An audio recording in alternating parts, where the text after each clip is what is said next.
வணக்கம்.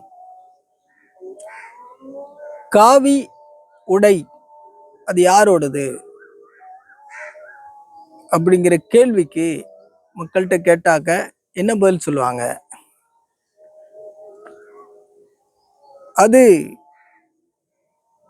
இந்து மத துறவிகளோடது அப்படிம்பாங்க. உண்மை.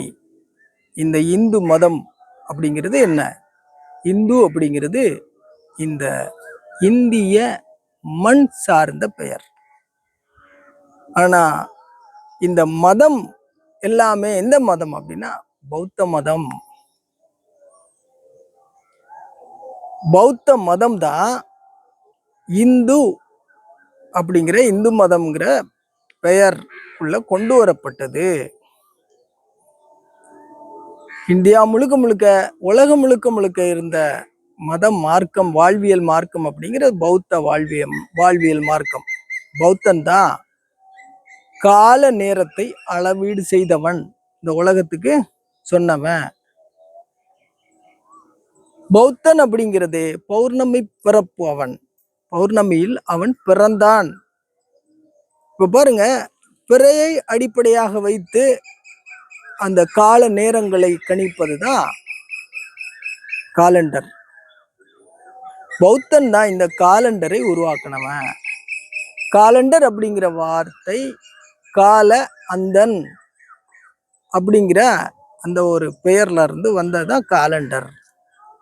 ஆங்கில சொல்லு அது உருவாக்கப்பட்டது. ஆங்கிலேயர் தமிழ்நாட்டை பிடிச்சதுக்கு அப்புறம் தான் இந்த தமிழ் மூலமா தான் அந்த காலண்டர் அப்படிங்கிறது உருவாக்கப்பட்டுச்சு. கால கணிதம் உருவாக்கியவர்கள் யார் அப்படின்னா தமிழர்கள், அதுவும் குறிப்பா பௌத்த சித்தர்கள். புத்தனும் சித்தனும் ஒன்று அப்படிங்கிறது நிறைய பேர் அறியாதது. அதை அறிய தருகிறேன். சித்தார்த்தன் என்பதுதான் புத்தனுடைய பெயர். சித்தத்திற்கு அர்த்தமானவன். இதை பார்த்தால் எல்லாருக்கும் புரிஞ்சு போயிரும். சித்தன் யாரு? சிவன். அப்ப சிவனும் புத்தனும் ஒன்றுதான். அப்ப இந்த புத்தன் அவன் தான் கால கணிதத்தை நமக்கு தந்தவன். அவனை வச்சுதான் நம்ம இந்த காலண்டர் பஞ்சாங்கம் அப்படிங்கிறோம் இல்லையா. பரபஞ்சமன் யாரு? புத்தன், பறையன். புத்தனுக்கு ஆதிப்பேர் பறையன். புத்தனுடைய தகப்பன் யாரு? பறையன். பறையனுடைய பிள்ளை அவனும் பறையன் தானே. புத்தன் முதலாக பறையன். அவனே சித்தனுமானவன், அவனே புத்தனுமானவன், அவனே மனித மூலமானவன். உலக பக்தி சார்ந்த நூல்கள் எல்லாம் மறைகள் எல்லாம் சொல்லுது. இந்த மனிதரின் ஆதி யார் அப்படின்னா சாம்பன். பைபிள் சொல்லுது ஆதி தகப்பன் சாம் அப்படின்னு சொல்லுது. சாம் அப்படின்னா யாரு? சாம்பன், சாமன், சோமன். பௌர்ணமியில் பிறந்தவன் பௌத்தன். அவன்தான் சிவன். நாம் சிவனாக அறியப்படுபவன் அவனே.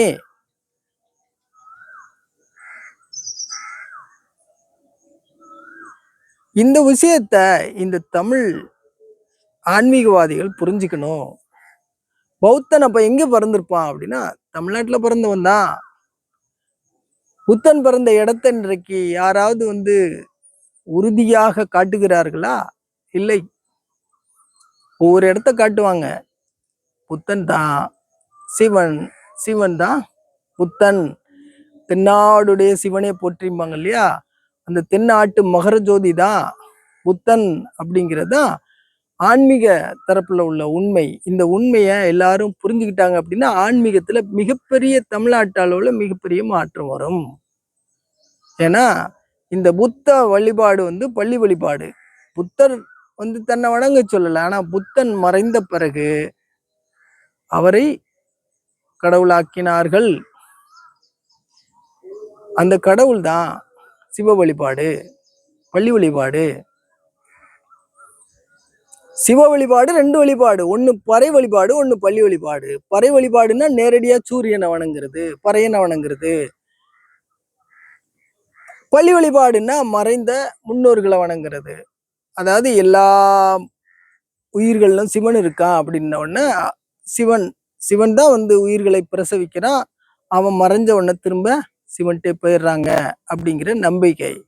அதனால மறைந்த முன்னோர்களை புதைத்த இடத்திலே வணக்கம் செலுத்த ஆரம்பிச்சாங்க. நடுகள் வழிபாடு பண்ணாங்க. அதான் பள்ளி வழிபாடு.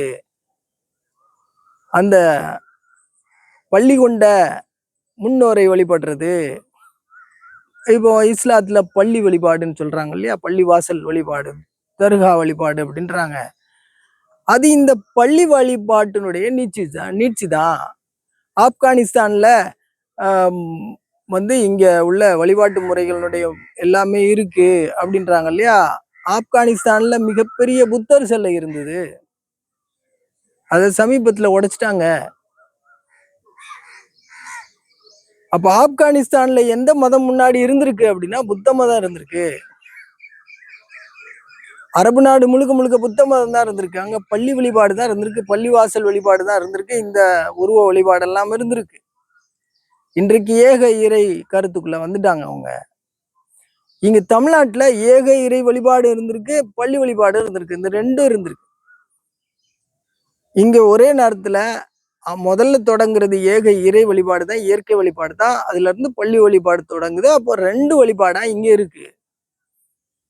ஆனா வெளியிடங்கள்ல பள்ளி வழிபாடு மட்டும்தான் பரவுச்சு. ஏக இறை கருத்துக்கள் பரவல. அது தமிழ்நாட்டுக்குள்ளதான் காலங்காலமா இருந்திருக்கு. அது பிற்காலங்கள்ல ஏக இறை வழிபாட்டை தமிழ்நாட்டுல இருந்து எல்லாரும் எடுத்துக்கிட்டாங்க அப்படிங்கிற ஆன்மீக உண்மையை தமிழர்கள் இன்றைக்கு தெரிஞ்சுக்கணும் அப்படிங்கிறக்காண்டி தான் நான் பேசுறேன். இது சார்ந்து இன்னுமான பல உண்மைகள் சம்பந்தப்பட்ட வீடியோவை நான் தந்துக்கிட்டே இருப்பேன். இணைந்திருங்கள்.